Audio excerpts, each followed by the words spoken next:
Hello and welcome back to another segment of the Demo show. I You wanna know love something this. funny? I was Okay. actually sitting on the sideline, like beginning of the first quarter, and somebody in the stands behind me was yelling, "Demo show." I like that. That's the whole point I of had to these turn around and interviews. say something to him. I had to. I I love mean, that. I'm locked in on the game. It's the first quarter, but like, dude supporting me, watching my show, I had to turn around and say something. I love it. I love it. I love it. I love it. Because that's the whole point of doing these athlete interviews. Is so that people can get to know you guys outside of just the uniform or in the Exactly. uniform. I Exactly. love that. That please continue to support. That makes my job easier. Please do not forget to like, comment, and subscribe to the Orange Bloods Texas YouTube channel. Also, orangebloods.com. You can find all of our interviews there. Ongoing conversations on the board. It's a great website, honestly. It is. And I'm excited to get into it today. DeMarvion, you led the team in tackles this week defensively. You had a pretty good game. I mean, it was all right for 2 quarters and a half, But I was just happy I was able to get out there and lead the team, do what the guys expected me to do, and that's go out there, lead them on the defensive side of the ball, get everybody going, and I was glad I was able to do my role, play my part in the W. Me too. I like that. It seems like the team was a lot more intense this game, more cohesive. But the fans would like to know, where were the armbands? You're the armbanded. I mowed them from my arm because I wanted to, wear the forearm sleeves like Aaron Ross used to do. So I moved all the bands to my leg. I used to have 6 on each leg. So I changed it up. I threw a little curveball at everybody, but the arm bandit was the leg bandit last week, but he'll be back this week. Okay, so it was intentional. It was intentional. You were like, I need to look like Aaron Ross, the Aaron Ross. Yeah, I wanted to, because, I brought the East Texas flag to the Bevo Boulevard, so I had to bring the East Texas flag on the field. That's why I put on the forearm sleeves. You did. I was just about to ask about that. What was like your motivation? Is that what you asked? Is that what fashion critics ask? Like, what inspired this outfit? I had been telling people that it was going to be different all week. I really didn't get the full piece until Friday. Because, I had been thinking about it, but I was like, okay, I'm going to put this together. I told you after the first week that, I wasn't going to let X slide on me again like he did the first week. So I had to come out with something new. I've been bringing in different colored jackets, leather jackets, gold with the hat. But I was actually watching Shaft, and then I watched the Django. And I was like, I like the trench coat. I was like, what am I going to wear with it? And then, as the week went on, just piece by piece, I like, okay, yeah, I got that in the closet. I can go get that. Looking up on the internet where I can get this at. And then I just threw the bandana in 2 hours before we had to come to the facility and leave the hotel. It was just screaming Agent Zero, Bandit. Definitely giving Django vibes. I think that's hilarious that you use that movie as a reference for that outfit. And yeah, you're right. We did talk after game 1. And I think I was talking to Anwar up in the press box during the game when I saw the outfit. I was like, well, he did say he was going to step harder ever since X kind of gave it to him the first game. I can't let that happen again. So, yeah, I'm going to step every week. You look good, you play good, and that's all that matters. You guys had a dominating win, 70-35 over Texas Tech. That was a really good win. Now, how was practice today? How was the energy different? It's always good coming off a win. The energy is always up. But like I said last week, we came with a lot of intent last week at practice. And, we want to do exactly what we done last weekend. So I'm expecting the same from myself and the players this week, practicing hard with a lot of intent. Because, at the end of the day, however we practice, at the end of the week, that's how we're going to play, regardless if it's good or if it's bad. So coming to practice today, you can tell guys was locked in with the corrections, reviews. Everybody had a little bit on TCU already. So that's good. Coming in on Monday morning, everybody already watched film on TCU. So the coaches basically repeating stuff that we already seen on tape ourselves. So you can just tell the guys was locked in. 1-0 start to conference is always a good thing. And what did Coach say about the win? Like I said, everything rolled over from practice. Last week he said that was probably the best week we had ever prepared or practiced since coming into the season. And it showed with the dominating win we had. And basically, like, the job not finished. Like, still unfinished business. We got a lot more meat on the bone is what he would say. And so, this week we got that on our shoulder. How TCU, the last couple of years they done had us, but we coming to work every day because we know we got unfinished business. And that's so shocking to me. When I saw in the previous years the score, it's just always like, how TCU, but I saw an interesting quote by Coach Sark in the press conference, I think either today or yesterday, saying that regardless on how TCU played last week, like against SMU, y'all are not going to be getting the same TCU. Yeah, so that doesn't even matter.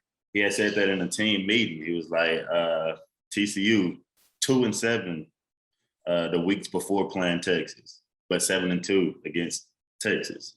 So we're definitely not going to see the same TCU that we're going to see on film, watching them play SMU. Mm-hmm. We already know it's going to be a whole different team. We're their rival, as they would say, and so we're going to get their best shot. And being Texas, like I always say, that comes with every game you play. That's why you come to this university, because you're going to get everybody's best shot. Absolutely. We want them to know they're going to get our best shot too. So we definitely looking forward to it. You said that before you played Texas Tech, saying that Tech takes shots. They're a really vertical team. They're a good team. Did they end up playing up to your expectations? I felt like, they done what they thought that they needed to do. We just had better execution. Coaches was putting us in better positions. And, at the end of the day, we executed more plays than they did. Of course, they got some good players on us, but at the end of the day, we done more good than they did. And that's how they would come out with the W. Did you see any personal improvements in yourself and in your playing style? I feel like I was moving around faster, but really just reaction to the quarterback. It's still a lot to be done on my work. I think I missed 3 tackles. So definitely emphasizing that this week, tracking the near hip, because TCU, they got some good players, and in space, we got to be able to tackle. So basically emphasizing that this week with the scout team, with each other. But that's one thing I would say, just reaction time, getting off blocks. I felt like I've done better this week than previous weeks. And I like that you mentioned that you let go of 3 tackles, even though we just started this call with saying that you had the most tackles. You had 9, and now you're still saying like, nah, but I could have had left too much meat on the bone. I left too much meat on the bone. Missing 3-4 tackles is not good. But when you got a defense like ours and everybody running to the ball, they make up for it. You really don't see that. But watching film, I'm like, man, the play could have been dead 3 yards before if I would have, came to balance. I would have ran to the nearest hip, tracked the nearest hip type. So. See, that's that football IQ. I like to say, for instance, when you have a lot of experience, you have like, for my sport, a track IQ. You know what I mean? Something that can't necessarily just be taught or even open a book and read that's how it's supposed to go. It's more so just being experienced and mature enough to see that this is what you need to do and everything else like that. So I definitely see that in you. I see it in Snacks. I think it comes just with experience and just reps. Right. So you're on a good start, especially since you see that in film. Even though you had a really good game, you still have more to improve on. Now, you've talked about your love for Casey before and how you're always getting on him, and that's just your boy. Y'all are like this. I want to know from your perspective, what do you see in his future? Casey got a bright future. Like I say all the time, I'm glad he's getting his time to shine, being the backup for 3 years. That's not easy. A lot of quarterbacks jump ship, they leave, they see a better opportunity out there, so they leave, go get the starting job. Casey, he waited his turn. Now he getting, everything he deserved and more. So I love Casey, seeing him come in, going on 4 years, coming to work every day, even though sometimes he get on my nerves. But seeing him come to work every day, getting extra film, walking around with his playbook, he's getting everything he deserves, and it shows on the field. Like he's well over prepared, But I just seen, I think he won the Maxwell Player of the Week award, and I'm gonna hit him up on that. Congratulations, but he know. Like I said, it's still more work to be done, but I'm proud of him. Absolutely. What was your highlight of the game? My highlight of the game? Yeah, like what was the favorite part of the game to you? Favorite part of the game? Probably when Santa Claus ran on the field.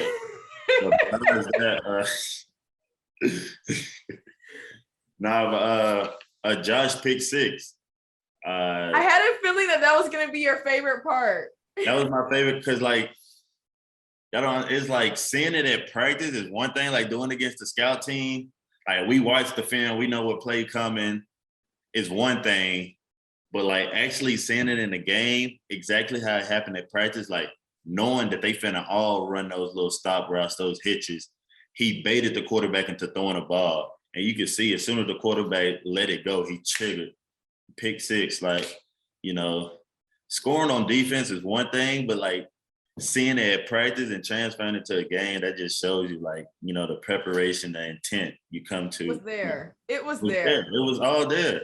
And that's what I mean when I'm saying football IQ. Yeah, exactly. Because I was talking about that with my highlight of the game was Jordan Whittington's amazing catch in 3rd and 6 in the second quarter. Yeah. I thought it was supposed to go to Joshua Moore. He's telling me he knew it was never supposed to go to Joshua. It was always for him. And I rewatched it, Demo, about 7 times. Because if I see somebody else going up for it, then I'm just like, okay, well, they got it. But that would have been the end of the. He knew. So I thought it was going to Josh Moore too. I actually seen Josh tip it a little bit. Mm-hmm. Those drills they work on at practice. Another thing I say, it transferred from practice. They work on, if it's a tip ball, keep your eyes on the ball. Because J-Mo tipped it, the defender, swatting at the ball, and yet he still ended up in his own, laser focus on the ball. So, that was one thing I was like, okay, I don't know what's going on, but he caught the ball. I don't know what's going on. Everybody's eyes were glued to the ball. Everyone's eyes were glued to the ball. At first, I didn't believe it at first, but Jay Witt, he do a lot of stuff, extra stuff. He go in the weight room and work with one of our strength coordinators, extra ball drills and stuff like that. And, it showed up on the field. Absolutely. And Luke Brockermeyer also had an interception too, correct? He did, and that's kind of got me boiling right now. I let him get an interception this year before me, but spring training and fall camp, you would have thought Luke Brockermeyer was, DBU all by himself. He catching one-handed picks, he catching all the tip, he always in the right spot at the right time. And we talk about it all the time. If you want to put somebody out there straight zone, reading the quarterback, have a feel for the routes, we're going to put Luke Brockermeyer out there because for some reason, he always in the right spot at the right time. And he didn't even know he had the ball. I told him about when he got to the sideline, I told him I would have scored. I would have scored. Dima, were you the one who, you almost had it? It was a dive. I couldn't see what number that was, though. It wasn't me. I think it was BJ, but it wasn't me. I was on the other side. Oh, doing something else. But you look. If it was me, I would have took it from Luke because you're not getting the people for me. Like, no, but you know, I'm It was proud. kind of like a hot potato for him anyway. Yeah. When he got it, it was like, oh God, now what do I do? He didn't even know he had the ball. You can see, I mean, he ran straight to the sideline, which is what we coach to do, like run to our sideline and stay there. But you know, if you that close, you might as well score. I guess. I mean, I'm proud of him. You know, he got his first career interception. That's always a good feeling. Hear the bitterness in your voice. I've been getting on him ever since he caught that pick. Like, come on. I understand if it was just him, it wasn't tipped. Like, okay, it was actually, but it was tipped, so I'm not counting it. Like, I just can't. I tell him all the time, I'm never gonna let you one up me, Luke. Like, we're gonna go at it. Okay, then that means TCU interception. I'm getting mine. Like, he got one on me. I gotta get it. Like, I have no choice but to. This is Agent Zero talking, y'all. Agent Zero came out in the middle of the interview. Oh gosh, were you able to catch any good games this weekend, or just this weekend? Yeah, I was able to, you know, everybody tuned into the Arkansas and Texas A&M game after our game. So, you know, I was able to catch a little bit of that at the end. Good football being played, you know. But, yeah, that was one of the games I caught. I watched Keontae USC game. You know, that's my guy. But so I was able to watch him. Watch him do his thing, him, Malcolm Epps, the people that went over there. But that's about it. I really didn't. The Longhorn alum had some good games too. Caden had a good game. Oh yeah. Oh, Devin Duvernay, Justin Tucker. Oh yeah. I watched Jay Tuck 66-yard, you know, win the game. Caden with his first interception. You know, my guy Stearns, my brother. It was interception weekend. Oh me, everybody. Now I guess I gotta get paid. Like everybody getting paid. You know, B. Jones with sack, Devin Duvernay touchdown. Like everybody was getting theirs this weekend. So, you know, it's my turn. I got to get the ball. It's my turn. Okay. That's all I need to hear. Got to get the ball. Okay. This was great. You always bring the energy I need. Sometimes my days are getting slow, but Demo always brings the energy. Please do not forget to like, comment, and subscribe to see more of the Demo Show. Demo Show. On the Orange Bloods Texas YouTube channel. And I went and bought me a Halloween basket. But I wanted to like have some kind of Halloween something in here. The energy's there. The energy's there. Okay. Thank you so much. Thank you.